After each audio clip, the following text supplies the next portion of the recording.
Estado le dio el derecho de propiedad, le reconoce el derecho de propiedad y le dio un título de propiedad sobre esas 50 tareas de terreno.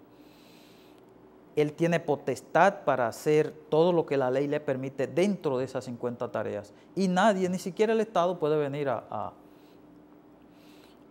embromar, a molestar a esa persona, a interrumpir el disfrute y el goce de ese inmueble que le pertenece.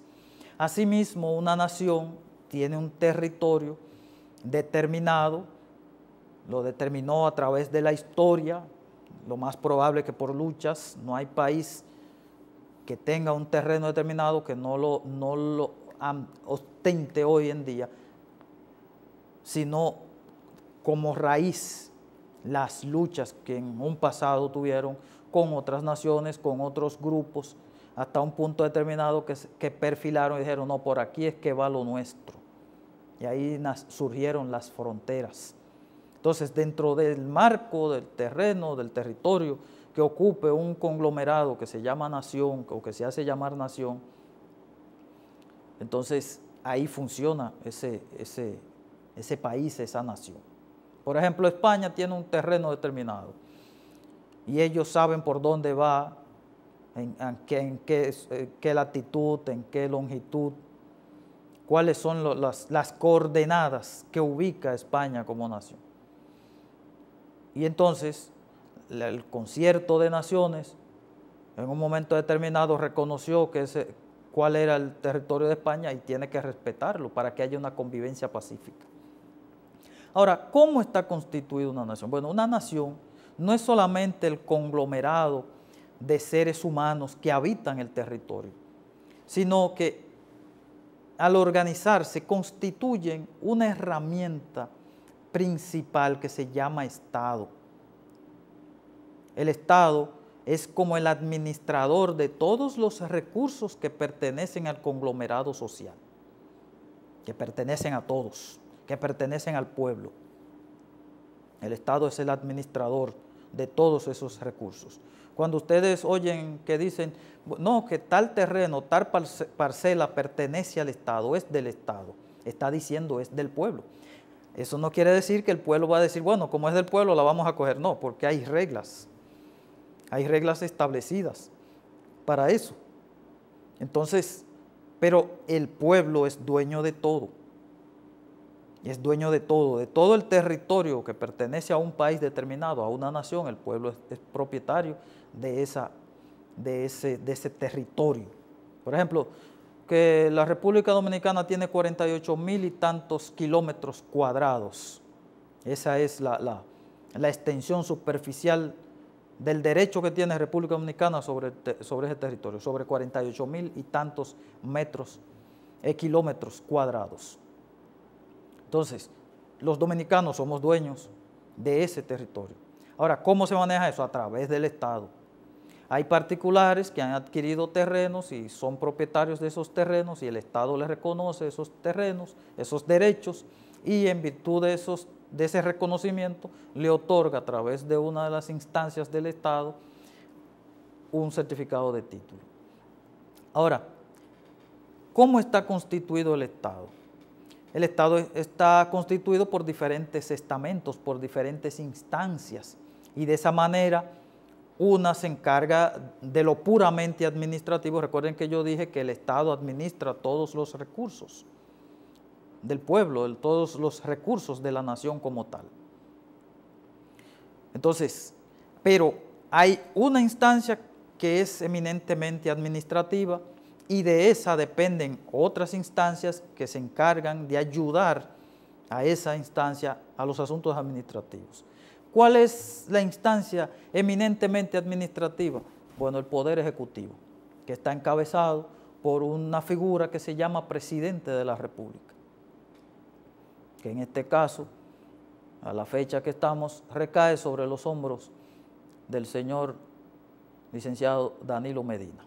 Ese es el Presidente de la República y es el que encabeza ese estamento del Estado que se llama Poder Ejecutivo, que tiene su asiento en la Casa de Gobierno, el llamado Palacio Nacional.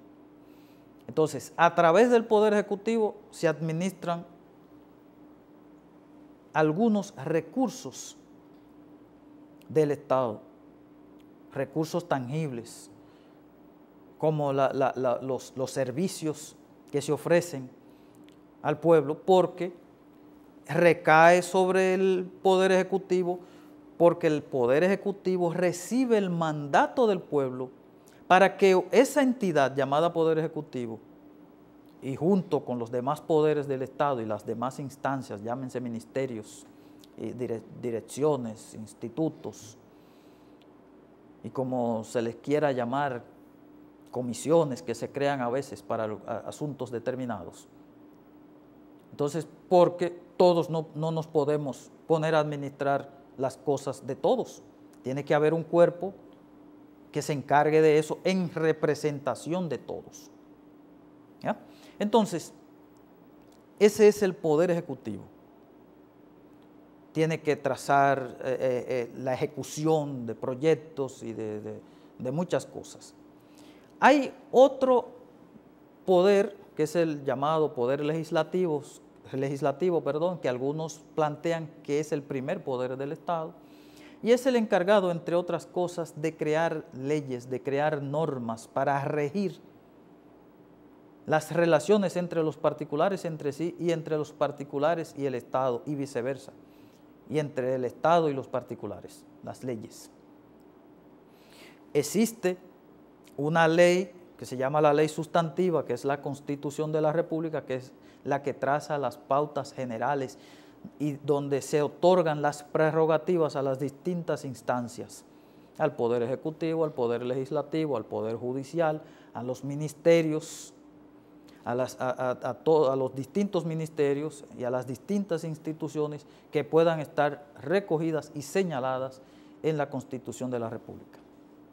Entonces, el Poder Legislativo, además de ser un ente encargado de legislar, es decir, de producir leyes, de producir normas para regular la vida en sociedad y la vida política y la vida económica de nuestro país y de cualquier país que sea el Poder Legislativo, también tiene algunas atribuciones jurisdiccionales, algunas atribuciones judiciales, cuando se trata de algunos funcionarios que por su grado de jerarquía en el país, entonces, y dependiendo de la situación de que se trate, es decir, cuando son asuntos políticos específicamente, entonces pueden hacer juicios a ciertos funcionarios, porque hay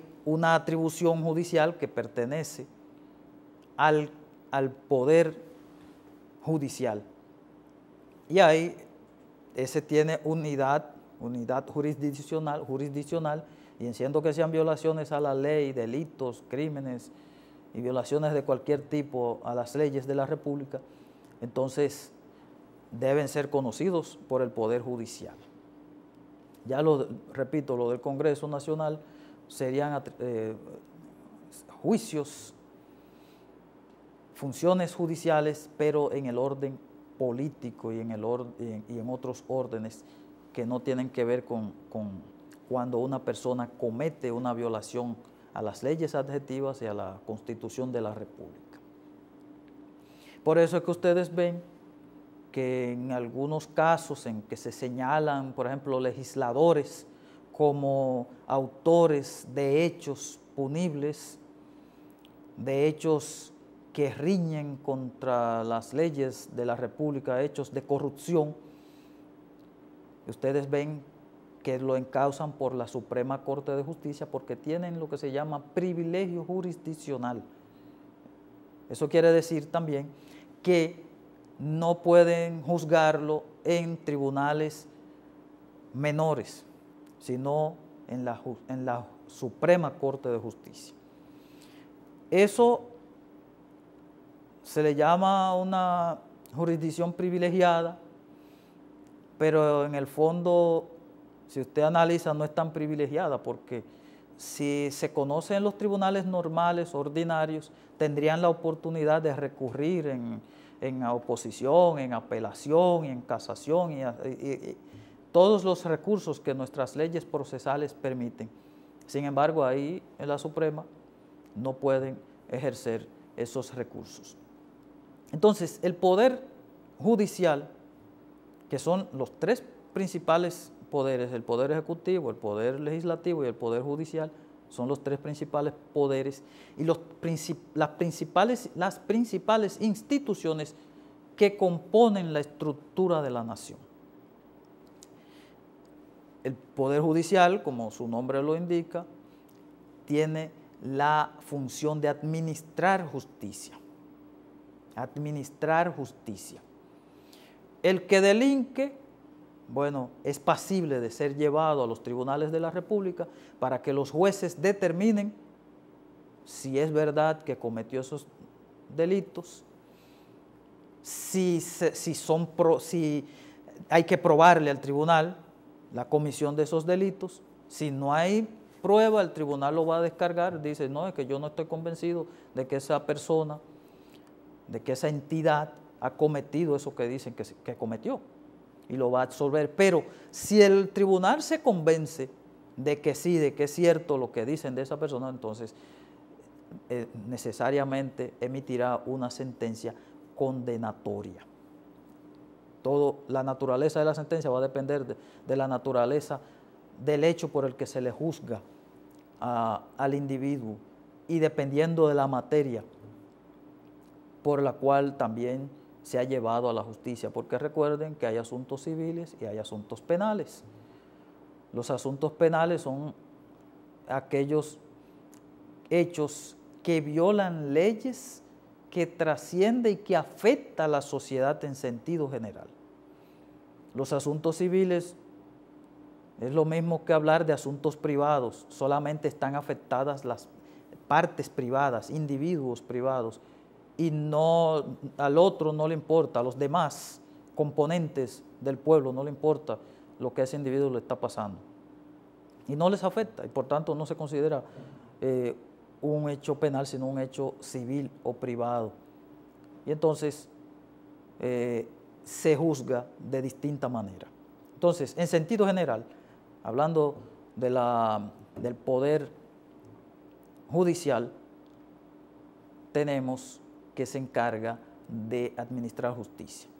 Volvamos al Poder Ejecutivo, y vamos a seguir hablando otros detalles del Poder Legislativo y del Poder Judicial también, pero después que veamos unos anuncios comerciales en el espacio de hoy. Recuerden que están en sintonía con el espacio desde mi despacho a través de TV Luz, Canal 17, a través de Aster, y 2020 TV, Canal 3 de Blue.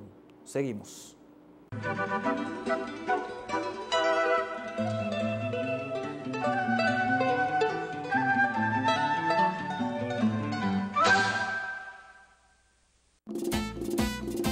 No hay para nadie. Ferretería Roan, la más completa, la más confiable. Somos electricidad, plomería, pintura, herramientas, bombas de agua y ferretería en general. Una sola parada y lo encuentras todo. Ferretería Roan. Avenida Libertad, esquina Ramón A. Pumarol. Teléfono 809-554-3488. No hay para nadie. Ferretería Roan, la más completa, la más confiable. Un tronco de ferretería. El tiempo es nuestro aliado, los años nos han enseñado a ser mejores día a día, solo para ti. Juntos dándonos las manos, este camino hemos transitado, conduciendo hacia el progreso, buscando mejores senderos para estar siempre contigo.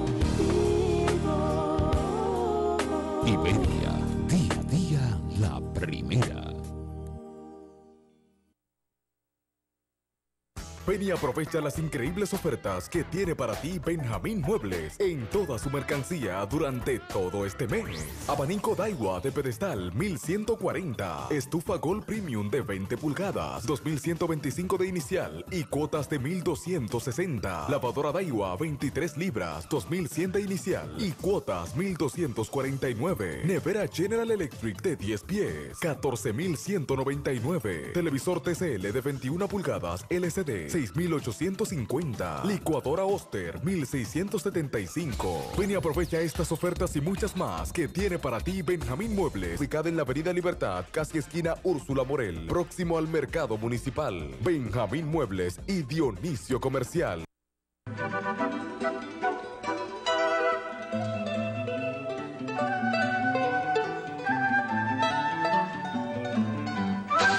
Bien, bienvenidos a aquellos que ahora nos están sintonizando en el día de hoy en nuestro espacio desde mi despacho. Un saludo especial y un abrazo a mi peluquera América Peña. Un buen apellido que tienes, América. Y saludos a todos y a todas las que están ahí contigo. Bien, seguimos con el desarrollo del tema de hoy. Y decíamos que básicamente la nación tiene tres estructuras. Recuerden, dije básicamente. Una es el Poder Ejecutivo, otra el Poder Legislativo y otra el Poder Judicial. Pero hay un ingrediente necesario que sin ese no existiera la nación, que es el pueblo. Necesariamente tiene que haber un pueblo que es el dueño de la nación, de todo lo material, todo lo económico, todo lo social. Y ese es el pueblo. Y entonces esas entidades son entidades representativas del pueblo, que trabajan por y para el pueblo, como decía, había un eslogan de las Fuerzas Armadas que decía, todo por y para la patria. Lo que habría que preguntarse, ¿cuál era la patria? ¿A qué patria se refería ese eslogan? Porque hay muchas patrias dentro de la patria. Pero eso es un tema para otro día. Ahora vamos a seguir con el tema de hoy. Y les decía que iba a hablar ahora un poco más de detalles, del Poder Judicial, el Poder Ejecutivo, el Poder Legislativo y el Poder Judicial. Les decía que el Poder Ejecutivo está encabezado por la figura del Presidente de la República. También está compuesto o lo compone al Poder Ejecutivo la figura del vicepresidente. Y tiene toda una estructura administrativa y de logística, diríamos, que forman parte de ese conglomerado que trabaja para que los asuntos que tiene que despachar el Poder Ejecutivo o los asuntos que tiene que enfrentar el Poder Ejecutivo puedan ser enfrentados. Por eso que ustedes oyen que hay un secretario administrativo de la presidencia, o en este caso ya no se llama secretario, sino ministro. Ministro administrativo de la presidencia, ministro de aquello, el encargado o el consultor jurídico, hay otra figura que es el vocero del palacio o relacionador público del palacio, y una serie de empleados y funcionarios que trabajan como una máquina para que el Poder Ejecutivo pueda ejercer las funciones para las cuales fue instituido, para las cuales fue creado cuando se creó la Primera República, con características presidenciales, como es el caso nuestro, porque hay otros países que tienen otras estructuras. El nuestro tiene la estructura que yo le he señalado. Entonces, el Poder Ejecutivo, sus funcionarios, los dos principales, el presidente y el vicepresidente de la República, son elegidos cada 4 años por la Asamblea General compuesta por el pueblo. Se hace una convención, algunos dicen una fiesta nacional, a través de la cual el pueblo emite su decisión de a quién quieren poner a usar la silla presidencial del país y la silla vicepresidencial, ocupando sus puestos en el Palacio Nacional de la República.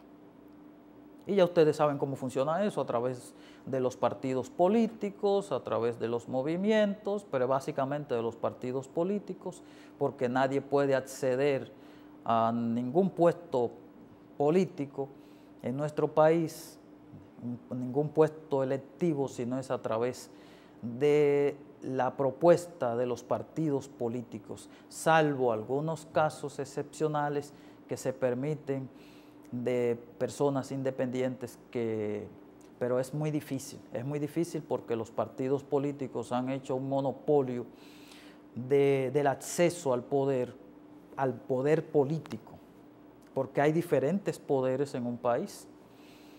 Por ejemplo, hay el poder económico, que a veces gobierna detrás del poder político, y se hace maridaje el poder económico con el poder político, y a veces se confunden en una sola figura, en un solo personaje, en una sola entidad, y hacen y deshacen y hacen lo que le venga en gana, porque el poder es el poder. Entonces, pero hay algo que yo no quiero pasar por alto relativo al presidente de la República, al poder ejecutivo, y es que, fíjense, y esto lo he dicho en otras entregas, en otros espacios, al presidente de la República se le llama el primer mandatario de la República, y he definido mandatario como persona que hace el mandado.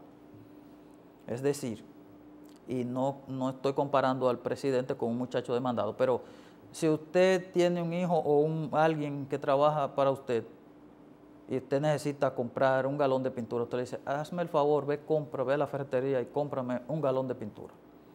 Ese joven es un mandatario porque hace el mandado, usted es el mandante. El pueblo es el mandante que le da mandato a las personas que eligen el momento en que se producen las elecciones. Entonces, es bueno que tengamos eso, porque lamentablemente hay una situación de hecho, dirían otros, una situación de facto que se da en países como este, y es que se confunden, o se confunde la naturaleza de la función presidencial y de la función de los que, como dijo, creo que fue Pablo en una ocasión, los que están en eminencia. Y es que ellos, o muchas personas, creen que los elegidos por el pueblo deben pasar a ocupar el puesto de jefe para mandar y pisotear al pueblo. Y eso no es así. La naturaleza es que quien manda es el pueblo, que quien manda es el pueblo. Esa es la esencia de la norma. Entonces, se ha confundido y se ha trastocado el asunto.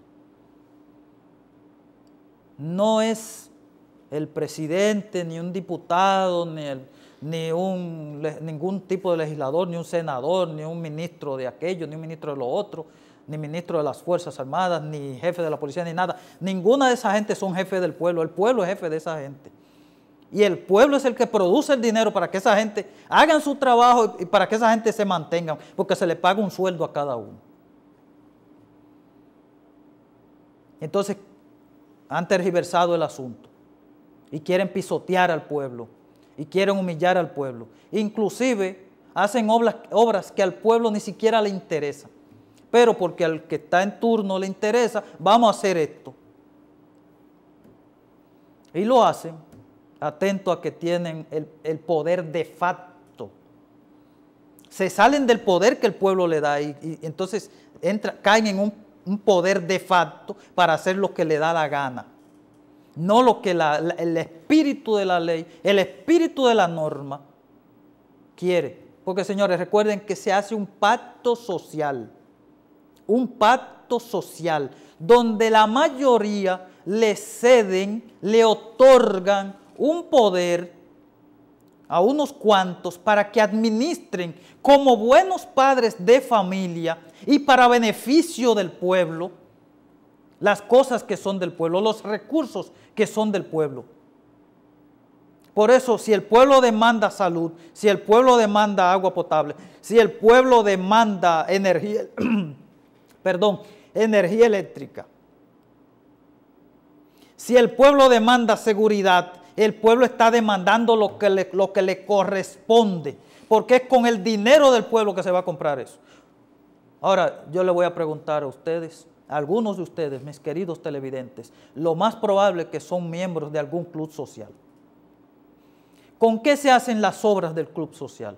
Con el dinero que usted aporta en cuotas. Entonces usted no va a exigir que los baños funcionen y que las cosas funcionen y que se hagan obras en el club para beneficiarlos a ustedes. No, ustedes no van a querer que se hagan obras nada más para beneficiar al que preside y al secretario, al tesorero, y que se haga una casta en ese club. Es lo mismo en la nación.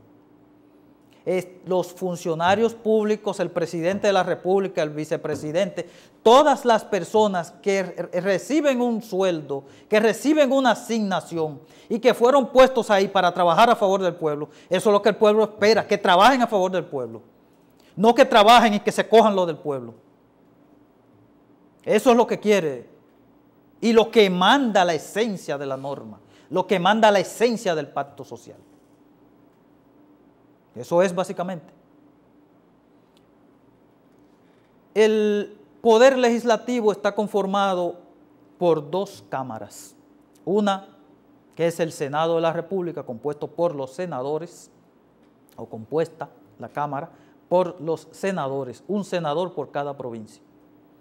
Y la otra, la Cámara de Diputados. En los Estados Unidos está el Senado y está la Cámara de Representantes. Aquí está el Senado y la Cámara de Diputados. Un cuerpo bicameral. El Congreso Nacional, que es la entidad que agrupa a senadores y diputados, se constituye de vez en cuando, en fechas especiales establecidas en la Constitución de la República, como Asamblea Nacional. Y entonces ahí funcionan como lo que son, como el Congreso, pero para asuntos específicos, determinados en la Constitución. Por ejemplo, los 27 de febrero, que es el día del onomástico del país, de la República Dominicana, se reúne en asamblea para recibir las memorias del Poder Ejecutivo, de lo que el Poder Ejecutivo hizo en el año anterior. Pero también se reúne en Asamblea Nacional cuando hay que modificar la Constitución, si esta no se hace por constituyentes especiales, sino que los mismos legisladores se constituyen en, valga la redundancia, en legisladores constitucionalistas, es decir, constituyentes.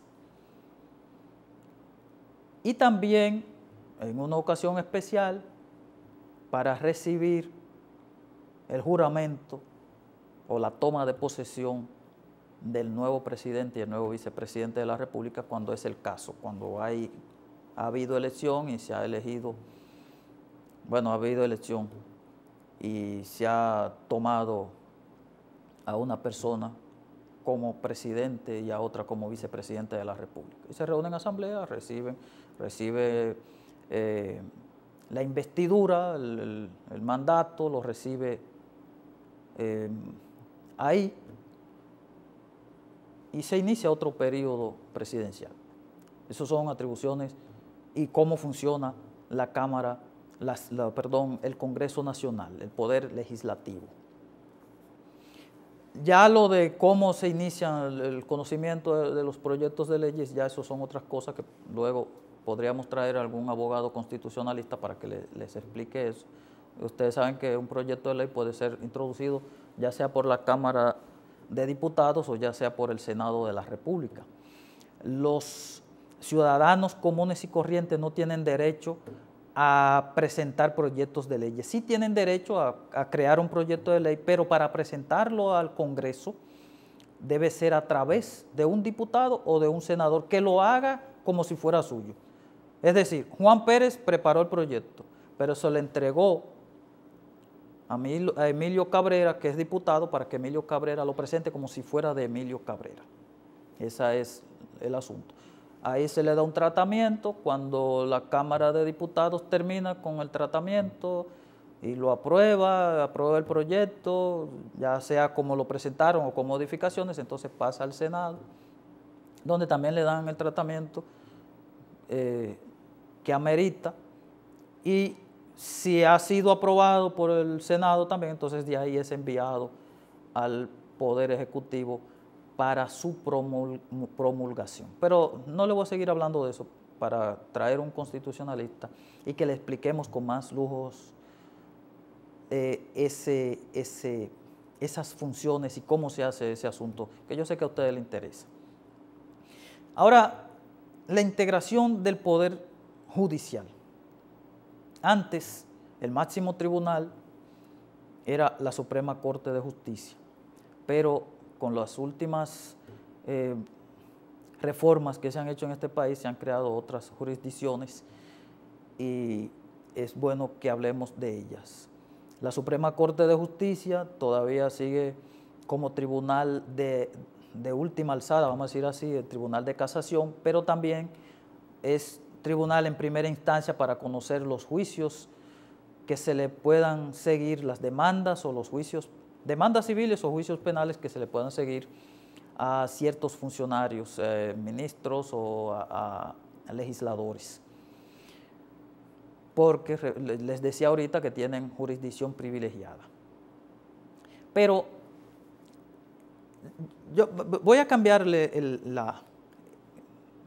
¿cómo se llama?, el orden. Vamos a comenzar con los tribunales de menor jerarquía. Existen los llamados juzgados de paz, que tienen sus atribuciones en el Código de Procedimiento Civil, y hay atribuciones también que se la compete ya el Código Procesal Penal, y se la daba también anteriormente el Código de Procedimiento Criminal, que era como se le llamaba al Código en materia penal. También están más o menos a mismo nivel tribunales especiales, como es el Tribunal de Tránsito y como es el Tribunal de Menores. Pero también está el Tribunal de Primera Instancia, que antes el Tribunal de Primera Instancia conocía, en la mayoría de los pueblos, conocía tanto asuntos civiles en sentido general como asuntos penales. De un tiempo, entonces vino la división del tribunal y entonces se crearon cámaras penales y cámaras civiles. Luego las cámaras civiles también a su vez sufrieron cambios, subdivisiones, y entonces de ahí surgieron los tribunales de trabajo y los tribunales de trabajo, y la Cámara Civil se quedó como Cámara Civil y Comercial en la mayoría de los tribunales de primera instancia del país. En algunos lugares, como el Distrito Nacional y en otros pueblos de alta jerarquía, existían juzgados de paz de trabajo, pero luego que surgió la división del Tribunal de Trabajo, que se sacó esa rama del Tribunal Civil, del juzgado de primera instancia, entonces existe el Tribunal de Trabajo como primera instancia, y entonces ahí podríamos pasar a la Corte de Apelación, que cada Corte de Apelación significa o constituye un departamento judicial y abarca varios pueblos. Entonces, en esa Corte de Apelación hay también cámaras civiles y cámaras penales, y también hay cortes de trabajo para conocer los recursos de apelación que vengan de primera instancia. Hay asuntos que se conocen, hay asuntos que se conocen en el juzgado de paz y que entonces cuando son apelados se conocen en primera instancia. Y esos asuntos de juzgado de paz, que la apelación se conoce en primera instancia, entonces si hay un recurso de casación, que es el que seguiría en escala, entonces se iría directamente a la Suprema Corte de Justicia. Ahora, los asuntos que son apelables y que son apelados a la Corte de Apelación, cuando la Corte de Apelación ha decidido y una de las partes no está conforme, entonces debe ir a la Suprema Corte de Justicia y a través de un recurso que se llama recurso de casación. Recurso que conocerá la Suprema Corte de Justicia en la Cámara que corresponda, porque también la Suprema Corte de Justicia está dividida en cámaras. Y aquí se unen jurisdicciones que no están, fíjense, los tribunales que yo he mencionado son tribunales del orden, ¿cómo se llama? Tribunales ordinarios, de derecho común. Porque entonces hay tribunales especiales, como es el Tribunal de Tierra, que es otro tribunal y tiene una estructura diferente. Pero cuando un asunto se sale ya del Tribunal de Tierra y no tiene otro tribunal a donde ir, entonces va a la Suprema Corte de Justicia, donde habrá también una Cámara de Asuntos de Tierras. Hay una Cámara de Asuntos Civiles y hay una Cámara de Asuntos Penales. Actualmente la Suprema Corte de Justicia está compuesta por 16 jueces. Hay, dentro del ámbito penal, hay otras clasificaciones de tribunales. Hay un tribunal que se llama el tribunal, ¿cómo se llama?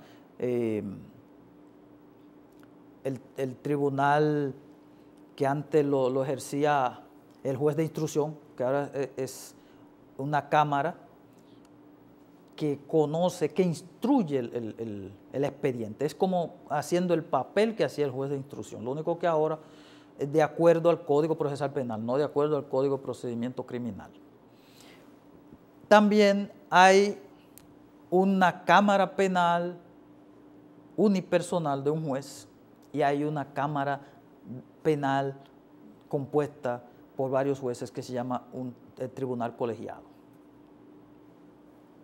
En primera instancia, y entonces ahí se va a la Corte de Apelación si usted no está de acuerdo, o la persona que ha sido juzgada o la parte, la actora civil no está, ¿cómo se llama?, conforme con la decisión del tribunal de primera instancia, entonces se va a la Corte de Apelación en la materia que corresponde, es decir, si es penal. Entonces, la Suprema Corte de Justicia viene a unificar todas las jurisdicciones del país, de los tribunales del país. Hay otras ramas del derecho que tienen tribunales para ser conocidas, como es el Tribunal Contencioso Administrativo, que ya son asuntos cuando hay divergencia especialmente entre impuestos internos y los contribuyentes, o alguna entidad del Estado con particulares. Hay asuntos que no se van a los tribunales ordinarios, sino que se van al Tribunal Contencioso Administrativos y Contencioso Tributario. También está, ese es nuevo, el Tribunal Constitucional y también el Tribunal Superior Electoral, que aunque es electoral, no es solamente para asuntos electorales, sino para todos los asuntos que tengan que ver con el estado civil de las personas. Por eso es que ahora cuando usted tiene un problema en su acta de nacimiento, un error, hay que llevarlo al conocimiento del Tribunal Superior Electoral para que él decida la corrección y ordena mediante una decisión al oficial del Estado Civil la corrección. Vámonos a una breve pausa y seguimos en nuestro programa desde mi despacho a través de TV Luz, Canal 17 por Aster y 2020 TV, Canal 3, a través del circuito Bloom. Seguimos.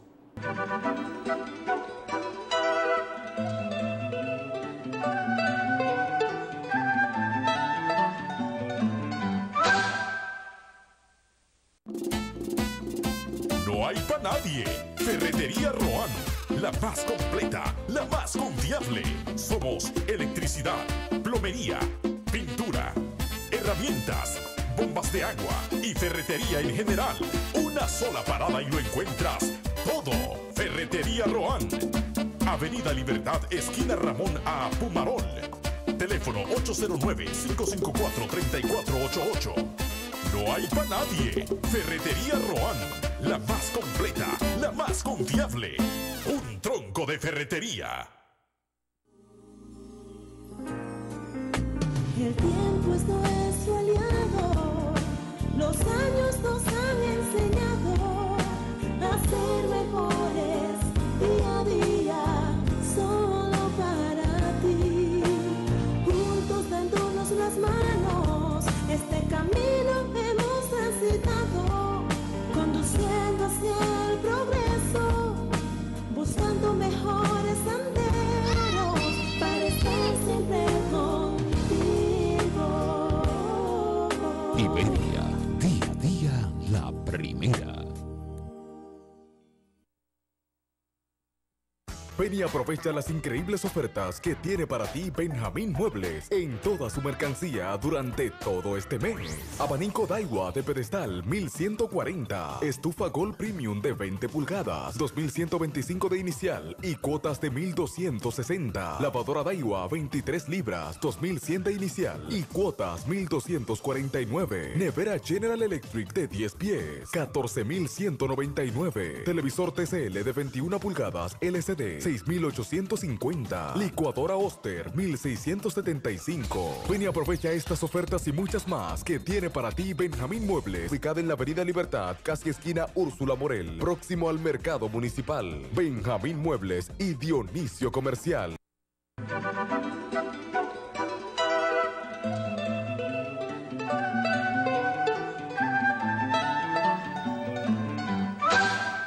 Buenas tardes, seguimos aquí con ustedes desde mi despacho. Hay un término que yo he usado y es el término jurisdicción. ¿Qué es la jurisdicción? La jurisdicción no es más que un espacio sobre el cual se ejerce un derecho. Juris, derecho. Entonces, el espacio puede ser, digamos, ficticio o puede ser territorial, propiamente dicho, material. ¿A qué me refiero con ficticio? Cuando, por ejemplo, se trata de una materia. Por ejemplo, si se trata, estamos hablando de una demanda en cobro de pesos, que Felipe le debe a Juan 50,000 pesos. Felipe no le paga, Juan le ha suplicado por todos los medios amistosos, le manda cartas, le manda amigos, le manda al compadre, y Felipe no le paga.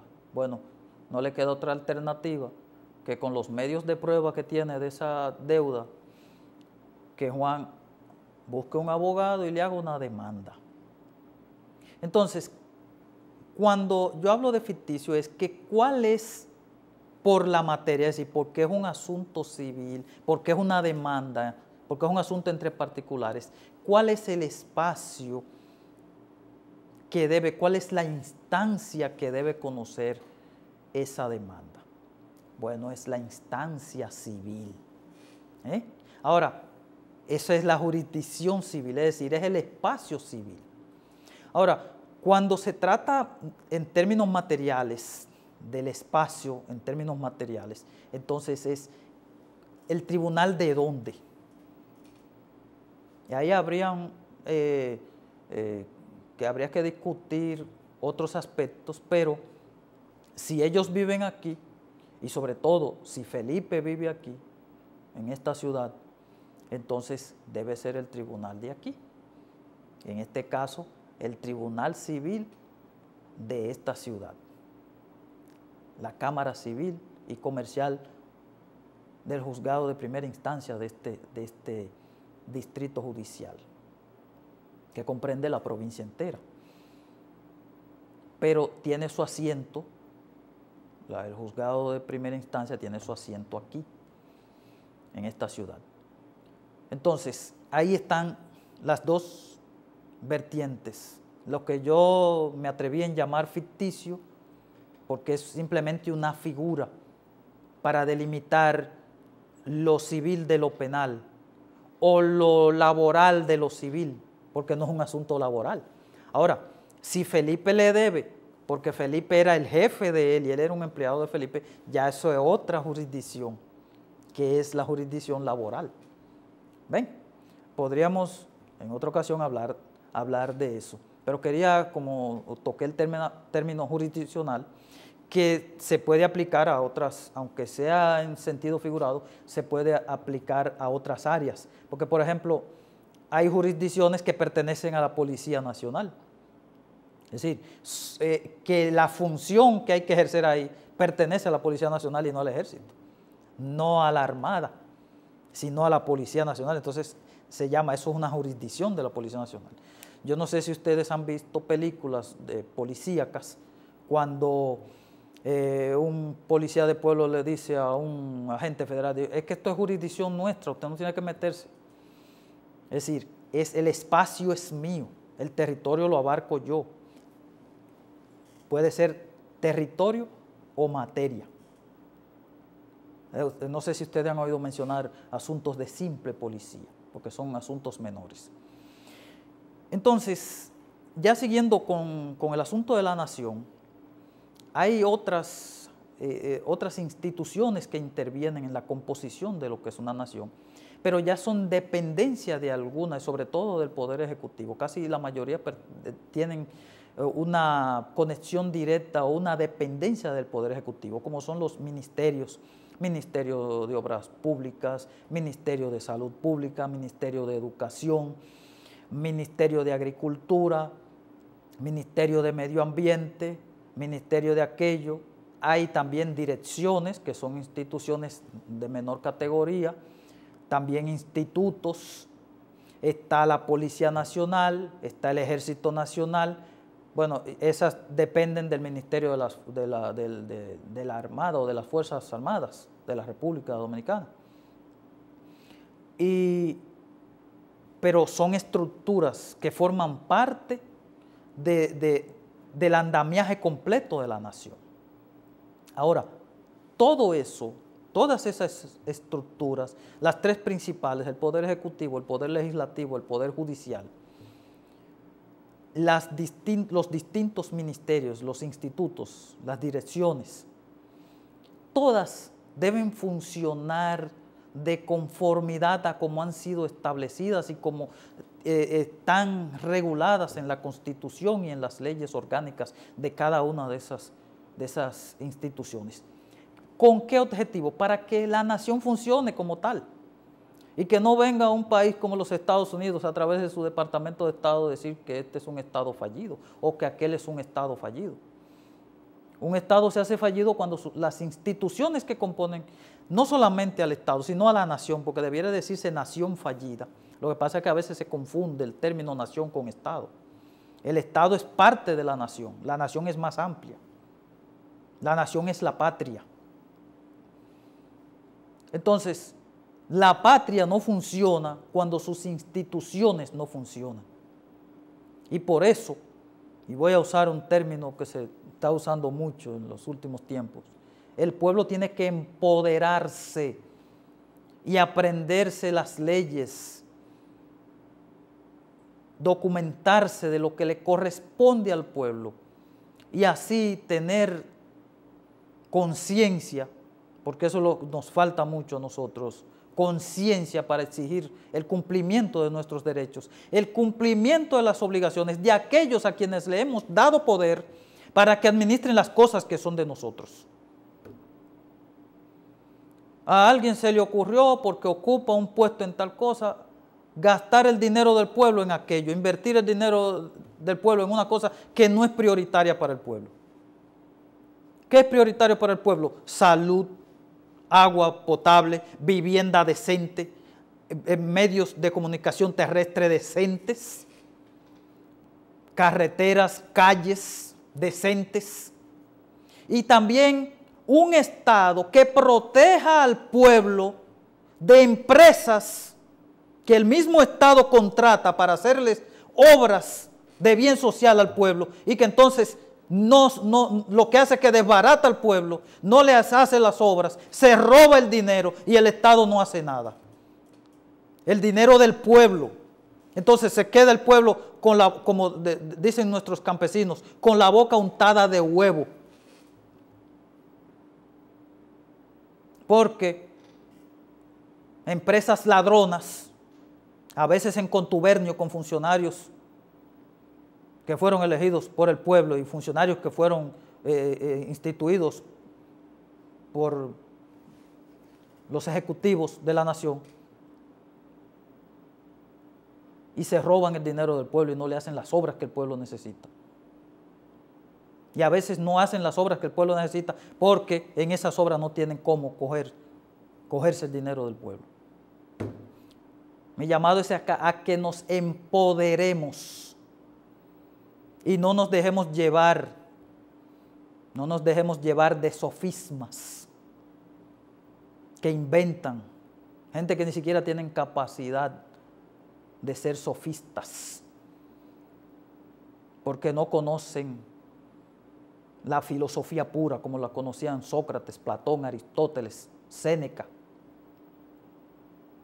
y demás filósofos griegos de la época del apogeo de Grecia, cuando Grecia era la potencia del mundo.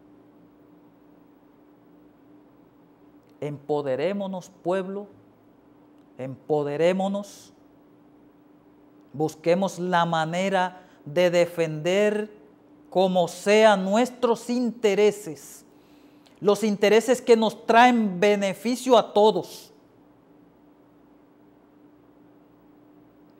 Porque yo sería un mal ciudadano si me presto a que se ejecuten obras, se ejecuten asuntos de los cuales yo me voy a beneficiar y mis compatriotas, mis coterranos, no se van a beneficiar. Empoderémonos, pueblo. Y con estas palabras, mis queridos televidentes, me despido de ustedes hasta el próximo viernes, cuando tenemos una cita, ustedes y yo, a las 6 de la tarde del próximo viernes, desde mi despacho a través de TV Luz, Canal 17, a través de Aster, y 2020 TV, a través del Canal 3 de Bloom. Estuvo como cada entrega en los controles Víctor del Rosario y les habló Ezequiel Peña. Que Dios les bendiga y hasta el viernes que viene.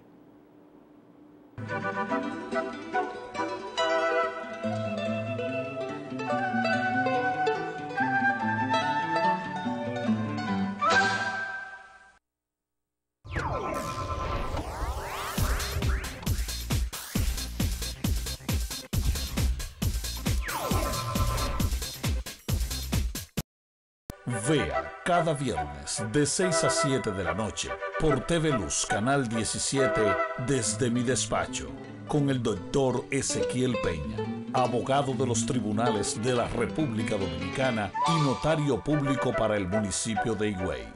Desde mi despacho, un programa donde trataremos diversos temas relacionados al diario vivir. Desde mi despacho.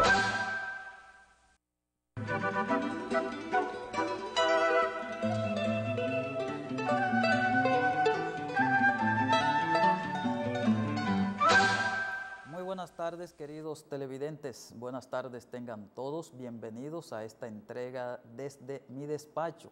Hoy, como cada viernes, estamos aquí para llevarle un programa que esperamos sea, además de su agrado, sea también para que usted aprenda algo. Y yo también, vamos a aprender todos, porque esa es una de las ideas que tenemos, es que este programa sirva de orientación para todos ustedes. Ya les había dicho eso en otras entregas.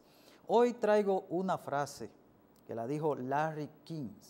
Nunca aprendí nada mientras era yo el que hablaba. Se las repito. Nunca aprendí nada mientras era yo el que hablaba. Larry King. Pero quizás algunos de ustedes no sepan quién es Larry King. Larry King es un señor que su verdadero nombre es Lawrence Harvey Sager. Nació en Brooklyn, Nueva York, el 19 de noviembre de 1933. Todavía está vivo. Y se hace llamar Larry King. Es un periodista y escritor estadounidense que se hizo famoso entre 1985 y el 2010 con su programa nocturno Entrevista Larry King Live, emitido por la cadena televisiva CNN. Es un gran entrevistador, una persona que, bueno, se ha hecho famoso en eso de entrevistar y dar buenos programas. Hoy quiero recomendar un libro, se llama Pedagogía de los Oprimidos, de Paul Freire, un profesor brasileño. Pedagogía de los Oprimidos. Si usted lo encuentra por ahí, cómprelo, no importa el precio, busque la manera de comprarlo y léalo, que no se va a arrepentir. Y hoy yo tengo un programa interesantísimo y yo sé que ustedes se van a quedar encantados y van a querer que sigamos un par de horas más, porque traigo una persona de aquí de Higüey, del patio, un abogado de más de 50 años en ejercicio de la profesión del derecho, desarrollado más bien en el área del derecho penal, también es notario público, de familias de aquí de Higüey. Es el señor José Gabriel Botello Valdés. Él está aquí con nosotros. Buenas tardes, doctor. Es un placer tenerle aquí. Muy buenas tardes, doctor Peña. El placer es mío. Y es doble ese placer porque venimos a hablar de religión. Exactamente. Hoy me interesa muchísimo esa conversación con usted, porque sé que usted es un entendido en la materia y el que cree que va a aprender algo en esta tarde soy yo. No, vamos a aprender. Yo creo que siempre aprendemos. Siempre aprendemos. Siempre aprendemos. Siempre se aprende algo. Y es para mí un placer enorme porque le tengo mucha admiración a usted, doctor. Muchas gracias, muchas gracias. El placer es mío por estar aquí. Y como usted dijo, vamos a hablar de religión, aunque lo que somos es abogados y notarios públicos, pero vamos a hablar hoy de religión. Y a propósito de eso, doctor, Higüey le llaman, ustedes los católicos, porque usted es católico, le llaman la cuna o el asiento de la madre de los dominicanos. Sí. De la Virgen María. De la Virgen María. Eso dicen ustedes, sí, los católicos. Así le llaman. Entonces, ¿qué usted nos puede decir de la religiosidad del pueblo higüeyano? Del carácter religioso de nosotros los higüeyanos. ¿Cómo usted visualiza? ¿Es verdad que somos religiosos? Yo no creo que lo seamos tanto. No creo que lo seamos tanto. Creo que para estar aquí, el asiento de la madre espiritual del pueblo dominicano, que es la Virgen de la Altagracia, deberíamos ser más religiosos y sobre todo mucho más consecuentes con la doctrina cristiana. Con la doctrina cristiana, atribuyéndole a esta doctrina, más que nada, un carácter ecuménico. Porque yo soy un católico ecuménico, abierto a todas las manifestaciones religiosas. Okay. Y abierto a la tolerancia religiosa. Okay. Yo soy, desde niño lo he sido, tengo eso por honra. Y los que me conocen desde niño lo saben. He sido tolerante en materia de religión. Y usted, que incluso ya ha dicho que desde niño, eso quiere decir que tiene toda una vivencia de lo que ha sido el quehacer religioso. Sí, aquí en no, Higüey, no solamente del quehacer religioso católico, no, sino del quehacer religioso también de nosotros los que somos evangélicos, los que tenemos la confesión evangélica, que algunos llaman protestantes. Sí, que algunos llaman protestantes. Yo he emitido mi opinión respecto al llamarse protestante, prefiero llamar que nos llamemos evangélicos o reformadores. Pero ok, ese no es el tema. ¿Cómo usted ha visto la evolución de ese quehacer religioso en sentido general, tanto de católicos como de evangélicos? En primer lugar, debo decir